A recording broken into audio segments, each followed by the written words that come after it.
سعد ابن ابی وقاص نے کہا اسی حدیث میں مسلم شریف کی مباہلے والی جو ہے کہ میں نے 3 باتیں علی ابن ابی طالب کے بارے میں ایسی سنی ہیں کہ مجھے 3 میں سے ایک بھی مل جاتی نا تو میرے لیے سرخ اونٹوں سے بہتر ہوتی۔ یہ وہ شخص کہہ رہا ہے جو خود جید صحابی ہے، عشرہ مبشرہ میں سے ہے، اور بخاری مسلم حدیث سے حضرت علی کہتے ہیں میں نے اپنے کانوں سے سنا ہے کہ نبی اسلام نے فرمایا تھا غزوہ بدر یا احد کے موقع پر کہ 7 تیر چلا تجھ پہ میرے ماں باپ قربان، اپنے ماں باپ کو جمع کیا تھا سعد ابن ابی وقاص پر، اور یہ شروع کے 5 مسلمانوں میں سے سعد ابن ابی وقاص، ذہن میں رکھیے گا سر، سینئر اصحاب میں سے۔ تو سعد ابن ابی وقاص رضی اللہ تعالیٰ عنہ کہتے ہیں مجھے تو علی والی 3 میں سے ایک فضیلت بھی مل جاتی تو بہت تھی۔ پھر انہوں نے کہا پہلی فضیلت سنو کہ غزوہ تبوک کے موقع پر نبی صلی اللہ علیہ وآلہ وسلم نے عورتوں اور بچوں پر سیدنا علی کو اپنا نائب کے طور پہ چھوڑا، اور انہوں نے سیدنا علی رو پڑے کہ یا رسول اللہ میں اکیلا مجھے یہاں چھوڑ کے جا رہے ہیں، یہ پہلا اور آخری موقع تھا کہ آپ کسی غزوے میں شریک نہیں ہوئے نبی علیہ السلام۔ تو آپ علیہ السلام نے ان کی دلجوئی کے لیے فرمایا کہ کیا علی تیرے لیے یہ فضیلت کافی نہیں کہ تیری میرے ساتھ وہی نسبت ہے جو ہارون کی موسیٰ کے ساتھ تھی، مگر میرے بعد کوئی نبی نہیں۔ تو اگر مولا علی نبی نہیں تو غلام احمد قادیانی دجال کہاں سے نبی بن سکتا ہے؟ ٹھیک ہے، اچھا اب قرآن پاک میں اللہ تعالیٰ سے دعا مانگ کے جو اپنا ساتھی لیا تھا حضرت موسیٰ علیہ السلام نے، وہ ہارون علیہ السلام تھے، ان کے بھائی نبی تھے، وہ اس لیول کا سپورٹیو سیدنا علی تھے نبی علیہ السلام کے ساتھ۔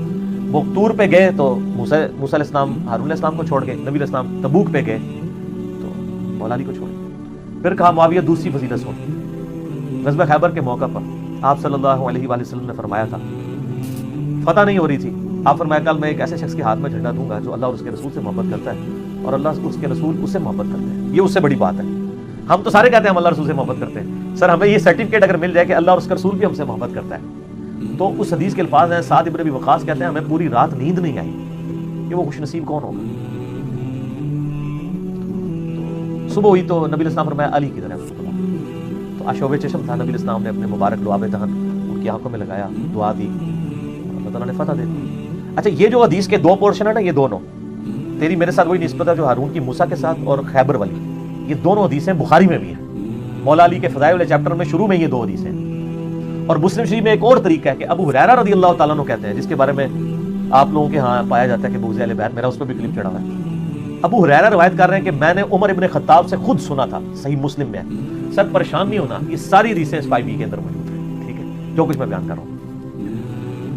میں نے سنا تھا سیدنا عمر سے کہ وہ کہا کرتے تھے کہ مجھے پوری زندگی کبھی امارت کی خواہش نہیں ہوئی کہ مجھے امیر بنایا جائے، سوائے خیبر کے موقع پہ جب آپ نے فرما دیا کہ میں اس کے ہاتھ میں جھنڈا دوں گا جو اللہ اور اس کے رسول سے محبت کرتا ہے، اللہ اور اس کے رسول اس سے محبت کرتے ہیں، تو میری بھی خواہش ہوئی کاش مجھے بھی دے دیتا۔ تو یہ سیدنا عمر کا قول صحیح مسلم میں حضرت ابو ہریرہ روایت کر رہے ہیں اسی یعنی انہی احادیث کے اندر۔ تو یہ دوسری فضیلت تھی۔ پھر ان کا معاویہ تیسری فضیلت سن، جب نجران کے عیسائیوں کا وفد آیا اور نبی الاسلام نے ان پہ دلائل تمام کر دیے، پھر مباہلے کے لیے اللہ تعالیٰ کی طرف سے آیات نازل ہوئی، سورہ آل عمران آیت نمبر 61۔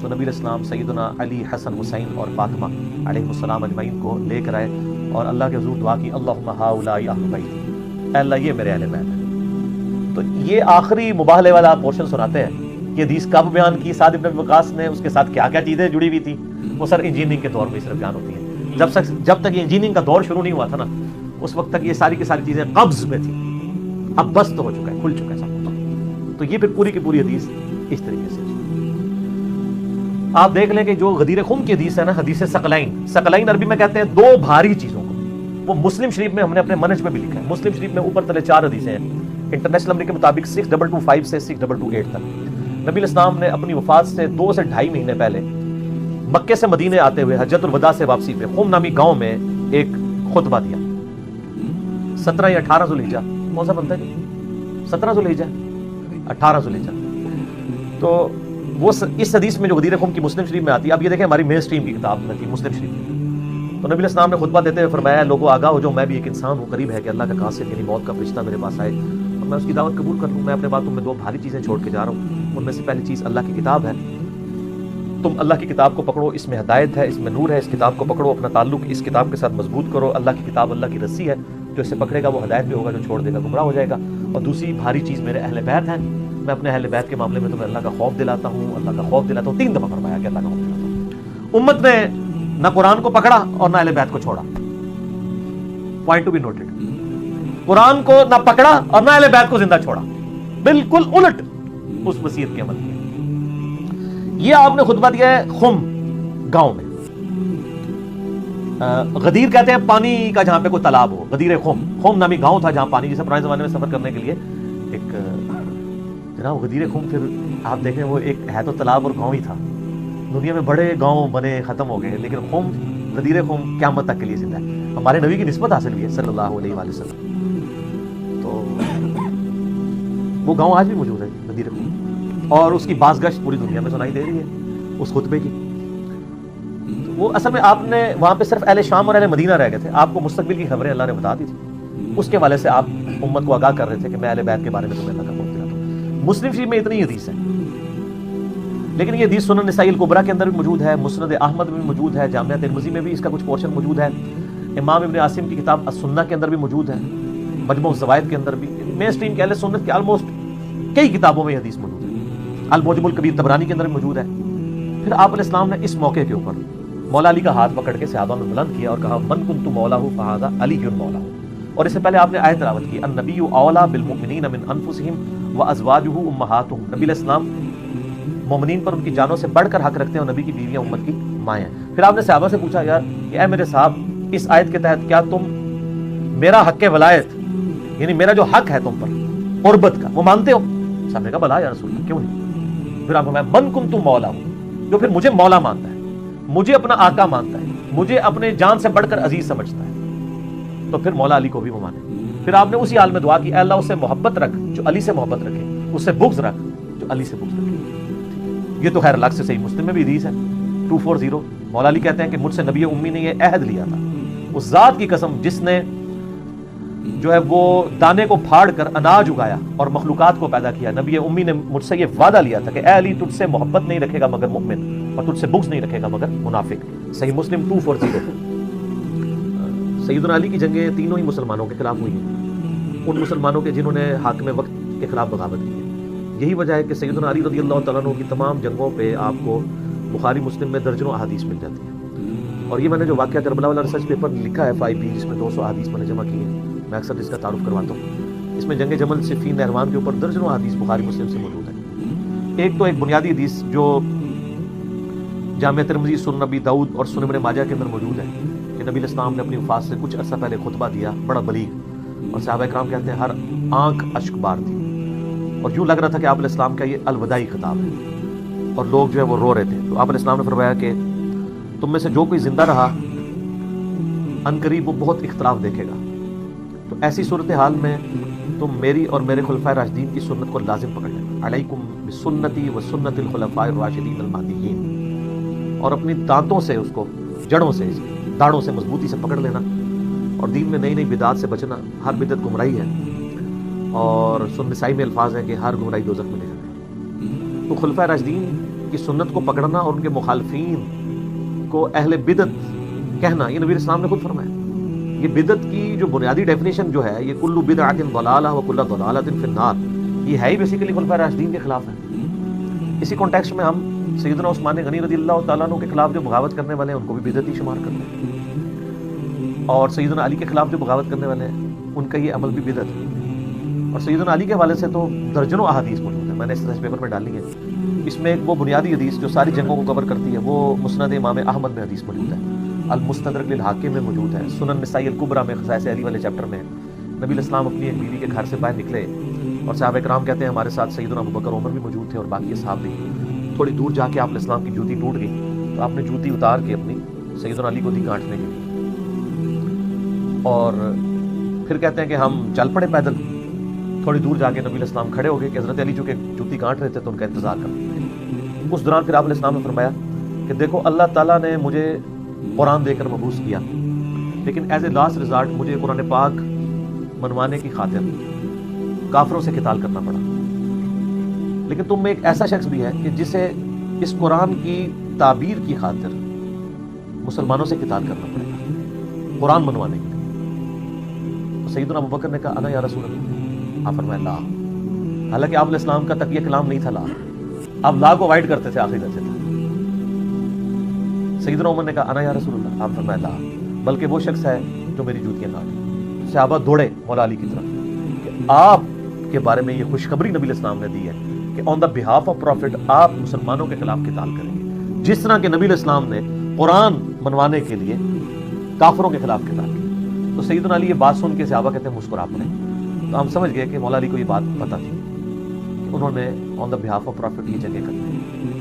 اس صحیح حدیث کے بعد یہ تو وہم نکل گیا کہ سیدنا علی کو کسی جنگ کے اوپر کو پچھتاوا تھا، ان کو تو پتا تھا کہ بھئی صحیح مسلم میں حدیث ہے علی سے محبت نہیں رکھے گا مگر مؤمن، علی سے بغض نہیں رکھے گا مگر منافق، صحیح مسلم 240، جس کی محبت ایمان کا حصہ ہو۔ اور اس حدیث میں تو خود مولا علی کہہ رہے ہیں صحیح مسلم کی کہ اس ذات کی قسم جس نے دانے کو پھاڑ کے اناج اگایا اور مخلوقات کو پیدا کیا، نبی امی نے مجھ سے یہ عہد لیا تھا کہ اے علی صرف مومن ہی تجھ سے محبت کرے گا اور صرف منافق ہی تجھ سے بغض رکھے گا۔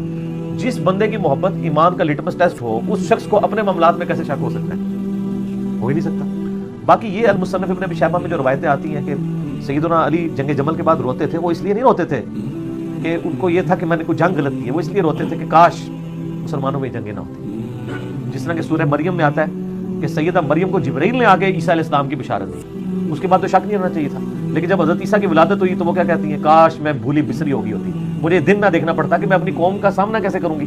اس کا یہ مطلب نہیں تھا ان کو جبرائیل کے وعدے پہ، اللہ کے وعدے پہ شک تھا، انسان ہے نا۔ تو سیدنا علی کو بھی دکھ تھا اس بات کا کہ کاش یہ دن نہ آتا کہ میں اس وقت بھی نبی علیہ السلام کے ساتھ تھا جب چند لوگ تھے، اور عرب میں ہم نے غلبہ حاصل کیا، پھر رومن اور پرشین امپائر بھی گر گئی، اور آج ہمارے سامنے مسلمانوں کا شرازہ بکھر رہا ہے، اور میں اپنی کوشش کے باوجود اس کو سنبھال نہیں پا رہا، مسلمانوں کی اندر کی ریشہ دوانیوں کی وجہ سے۔ تو اس کی وجہ سے وہ غم کھایا کرتے تھے، گریا کیا کرتے تھے۔ تو یہ یعنی بنیادی حدیث ہے کہ آپ کو قرآن کی تعبیر کی خاطر جہاد کرنا پڑا مسلمانوں کے خلاف، اور وہ جنگ جمل، صفین، نہروان تینوں ہمارے پاس موجود ہیں۔ المصنف ابن ابی شیبہ جو امام بخاری مسلم کے استاد ہیں، ان کی جو کتاب المصنف ابن ابی شیبہ ہے آلموسٹ 38-39 ہزار احادیث کا مجموعہ ہے، اس کا آخری چیپٹر آپ پڑھ لیں، جنگ جمل، صفین، نہروان تینوں کے 15 زیادہ چیپٹر ہیں کتاب الجمل میں، میں نے کئی دفعہ دکھائے ہیں، وہ آلموسٹ میجورٹی جسے میں نے اپنے ریسرچ پیپر میں کور کی ہیں، وہ ساری آلموسٹ وہاں پہ موجود ہیں، اور کئی حدیثیں بخاری مسلم میں بھی ہیں۔ آپ جنگ جمل کے بارے میں جو سیدہ عائشہ اور سیدنا طلحہ اور زبیر رضی اللہ عنہم اجمعین کا جو معاملہ ہوا، وہ ڈیٹیل طرف ہے میرے، اس کے اوپر جنگ جمل کے اوپر کلپ لاکھوں لوگوں نے دیکھے ہیں، آپ دیکھ سکتے ہیں۔ مسند احمد میں حدیث ہے، مجموع الزوائد میں ہے، المستدرک الحاکم میں، اور کئی کتابوں میں کہ نبی علیہ السلام نے فرمایا میری اس بیوی کا کیا حال ہوگا جس پہ حوض کے کتے بھوکے ہیں۔ حدیث حوض پہ میرا کلپ لاکھوں لوگوں نے دیکھا۔ سیدنا علی کی شفقت کی وجہ سے حضرت عائشہ کی بھی جان بخشی ہوئی، انہوں نے بڑی عزت کے ساتھ کو واپس ان کے بھائی محمد بن ابی بکر کے ساتھ بھیج دیا۔ اب بھائی ان کا محمد بن ابی بکر حضرت علی کے ساتھ تھا، کیونکہ اس کی پرورش ساری حضرت علی نے کی تھی۔ حضرت بکر صدیق کی جو ایک بیوی تھی نا، اسماء بنت امیس، حضرت بکر کی وفات کے بعد ان سے نکاح کر لیا تھا مولا علی نے، اور اسی سے محمد بن ابی بکر تھا۔ محمد بن ابی بکر کی اس وقت عمر آلموسٹ ہوگی کوئی 5-6 سال، اس وقت سے پھر حضرت علی نے ان کی پرورش کی، اور وہ سیدہ عائشہ کو خیمے میں جا کے سمجھاتا تھا کہ آپ یہ غلط طرف جا رہے ہیں۔ بعد میں حضرت عائشہ روتی تھی، صحیح بخاری میں آتا ہے، اور کہتی تھی مجھے میری صحبتوں کے ساتھ دفن کرنا، میں نہیں چاہتی کہ نبی علیہ السلام، ابو بکر، عمر کی وجہ سے لوگ میری تعریف کریں۔ اور مصنف ابن ابی شیبہ میں موجود ہے کہ مجھے نبی علیہ السلام کے بعد مجھ سے ایک ایسا نیا کام سرزد ہو گیا، اب میں بدعت کا لفظ نہیں بولتا، اردو میں ترجمہ کر دیتا ہوں، یہ والا معاملہ۔ اور اس پہ شیخ البانی نے باقاعدہ سلسلہ حدیث صحیحہ میں کامنٹس کیے ہیں کہ اس نئے کام سے مراد ان کا جمل کے لیے نکلنا تھا۔ قرآن میں موجود ہے نبی کی بیوی گھروں میں ٹھہری ہو، تو ان کو اس بات کا غم تھا کہ مجھ سے یہ غلط کام ہوا ہے۔ اور یہ یعنی جنگ جمل کے حوالے سے واضح حدیث موجود ہے۔ پھر عمار بن یاسر والی حدیث تو بخاری مسلم دونوں میں کہ سیدنا عمار بن یاسر کو نبی علیہ السلام نے دیکھا غزوہ خندق کے موقع کے اوپر یا مسجد نبی کی تعمیر کے دوران، باقی لوگوں نے ایک ایک پتھر اٹھایا ہوا ہے اور انہوں نے 2 بھاری پتھر اٹھائے ہوئے ہیں، یعنی اتنے وہ دین کے لیے جذبہ کرنے والے تھے۔ نبی علیہ السلام نے ان کی مبارک داڑھی سے مٹی جھاڑی اپنے ہاتھوں سے، اور پھر کہا واہ عمار، افسوس ابن سمیہ، تجھے ایک باغی جماعت کا ذکر ہے، تو انہیں اللہ اور جنت کی طرف بلائے گا، وہ جماعت تجھے دوزخ کی طرف۔ یہ الفاظ اتنے سخت ہیں کہ زبیر زئی رحمہ اللہ تعالیٰ مجھے خود کہتے تھے علی بھائی میں کام جاتا ہوں جب یہ الفاظ پڑھتا ہوں کہ میں اس کی تفسیر کیا کروں کہ وہ جماعت تجھے دوزخ کی طرف بلائے۔ تو اس پہ تو اتفاق ہے کہ وہ جماعت کون سی ہے۔ اگلے دن میں وہ بریلویوں کے ایک ناصبی مولوی کو سن رہا تھا، تو وہ اس کو کمپیئر کر رہا تھا حضرت زبیر کے ساتھ، کہ حضرت زبیر جب آپ کو پتا نا سلسلہ حدیث صحیحہ میں شیخ البانی میں ساری روایتیں بھی جمع کی ہیں حاکم کے ریفرنس سے، کہ جب حضرت زبیر جنگ جمل کے لیے آئے نا تو حضرت حسن بن علی نے بتایا کہ آگے حضرت زبیر بھول گئے۔ قرآن میں آتا ہے کہ حضرت یوسف علیہ السلام نے جو 2 قیدی تھے، ایک قیدی کو جب آزادی ہونے لگی جس کی بشارت حضرت یوسف نے دی تھی اور کہا تھا اپنے بادشاہ سے میرا ذکر کرنا یہ تو کبھی بھولنا ہی نہیں چاہیے تھا اس کو تو 9 سال وہ بھولا رہا. تو حضرت زبیر بھی بھول گئے تو کوئی ایسا مسئلہ نہیں. اگر کوئی اس حدیث پہ اعتراض کرتا ہے تو قرآن میں تو اس سے بھی بڑا واقعہ ہے, اس کا بھی آپ مذاق اڑائیں گے. یہ ہو سکتا ہے شیطان جب بھلا دے تو وہ حضرت علی کے فوجی نے جا کے قتل کر دیا.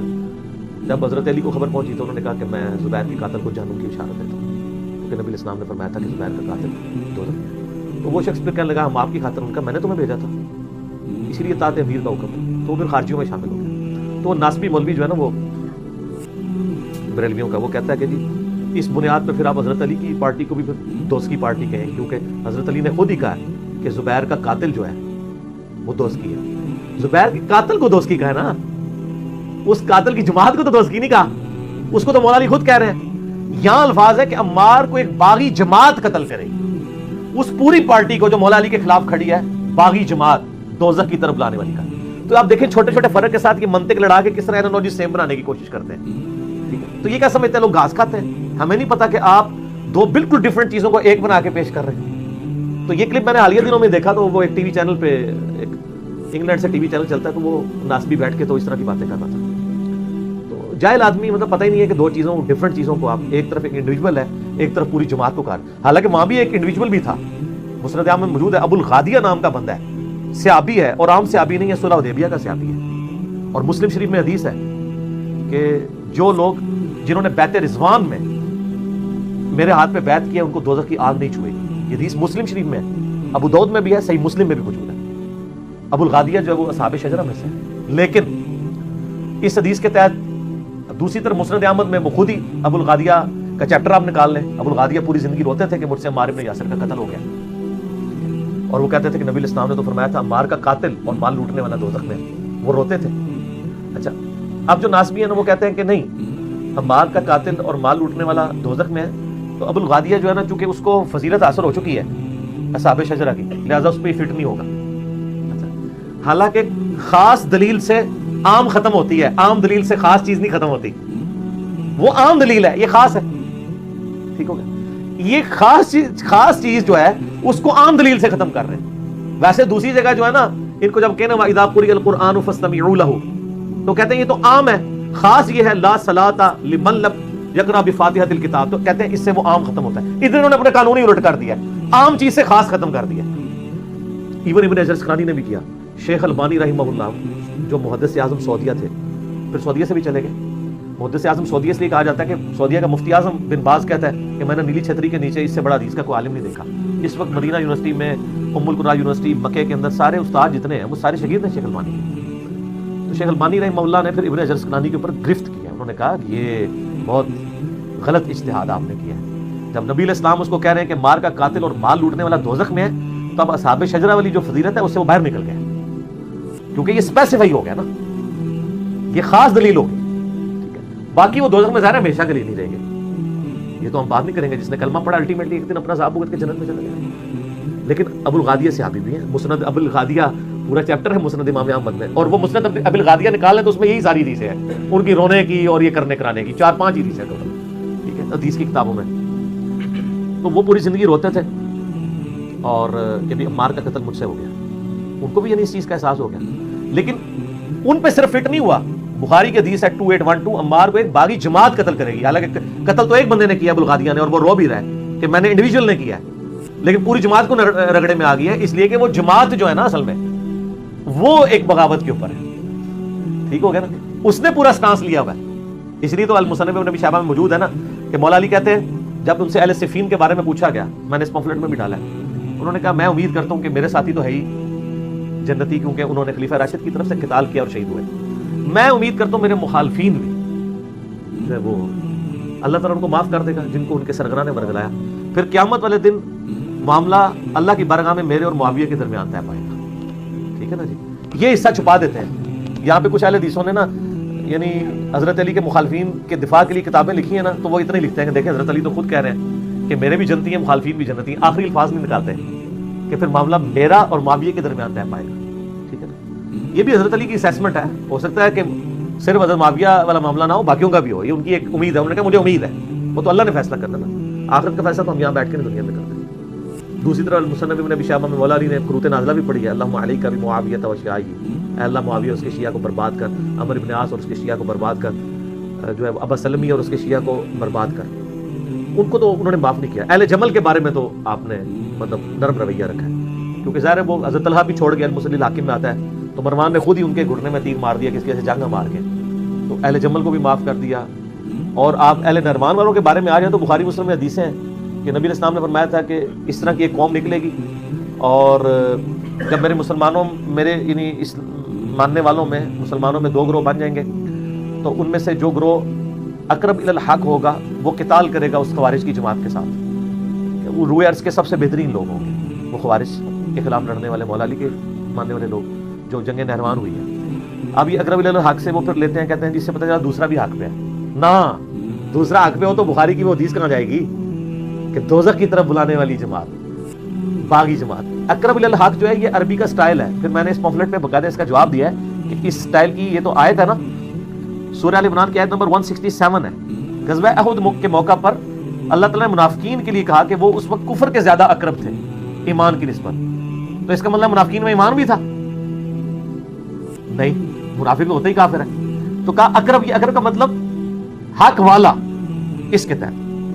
اور سنن کبری البیہقی میں عمار بن یاسر نے فرمایا کہ اہل شام کو یہ نہ کہو کہ وہ کافر ہے، بلکہ کہو کہ وہ فاسق ہے اور ظالم ہے، کافر ان کو نہ کہو. تو جنگ نہروان کے بارے میں بخاری مسلم میں تو بہت زیادہ حدیث ہے کہ نبی علیہ السلام فرمایا میری امت کے بہترین لوگ ہوں گے جو خوارج کے خلاف قتال کریں. تو جمل، صفین، نہروان، یہ سب کی سب جنگیں جو ہے نا وہ ان پہ مولا علی کو حق پہ مانا جاتا ہے.